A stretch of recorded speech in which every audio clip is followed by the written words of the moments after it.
আমি যে টাইমে 7 তলায় ছিলাম, আমি আপনার পুরো ফ্লোরে যে টাইমে আমি গোসল করার জন্য গেছিলাম, পরে বললো যে আগুন লাগছে। আগুন লাগার পরে আমি গেছি, ছাদের উপরে উঠছিলাম প্রথম। ছাদের উপরে উঠানোর পর দেখলাম ধোঁয়া বেরাইতেছে।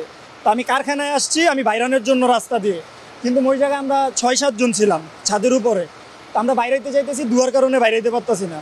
পরে আমরা আবার উপরে গেছি, যাওয়ার পরে দেখি আগুন লাগছে, মানে পুরো ভয়াবহ অবস্থা, আমরা বাইরেতেই পারি না ওই জায়গার থেকে। আগুনটা মূলত লাগছে হলো আপনার 5 তলায়। 5 তলায় কিসের থেকে লাগছে কইতে পারি না। ওই জায়গায় হলো আপনার চামড়ার যে কেমিক্যাল, এই যে হলো আগুনের, এটা হলো পরিস্থিতি।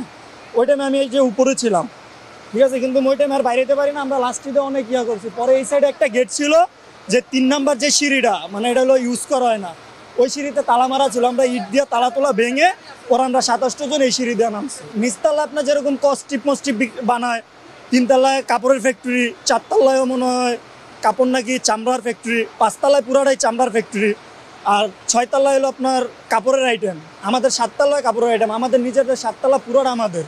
ওই জায়গায় পুরা 7 তলা পুরাটা কাপড়ের আইটেম। কারণ আগুন যদি উপরে যায় ওই জায়গায় আরও বেশি হয়ে যাবে, কারণ আমাদের গোডাউনে যে পরিমাণের মাল, পুরা গোডাউন লোড, মানে বিন্দু পরিমাণের কোনো ফাঁকা নাই, পুরা গোডাউন পুরাটাই লোড। ওই জায়গার ভিতরে যে আমরা ঢুকি, খুব কষ্ট করে মাল বাইর করি, কিন্তু পুরা গোডাউনই আমাদের লোড। ওই জায়গায় পুরা গোডাউন এরিয়া।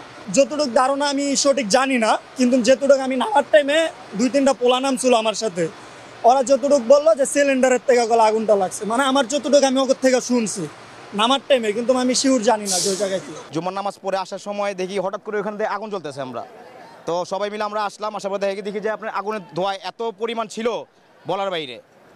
তো এই পরিমাণ আপনার সবাই ভিড় লেগে গেল। আমরা পানি নিয়ে দিলাম, পানি মানে দেওয়ার চেষ্টা করলাম, ভিতরে ঢুকতে পারি নাই ধোঁয়ার কারণে। আমরা নামাজ পড়ে উপরে উঠছি, খাবার দাবার খামু, আর ওই সময় চিল্লাপাল্লা শুনছি। তারপরে আমরা আর কি বুঝতে পারছি যে আগুন লাগছে।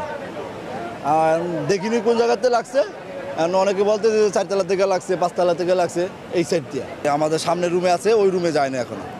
এখন বাকিটা বলতে পারবো আমি, এই কারণে এন্দা ঢুকতে চাইছি, এরা তো আমার ঢুকতে দিতেছি না।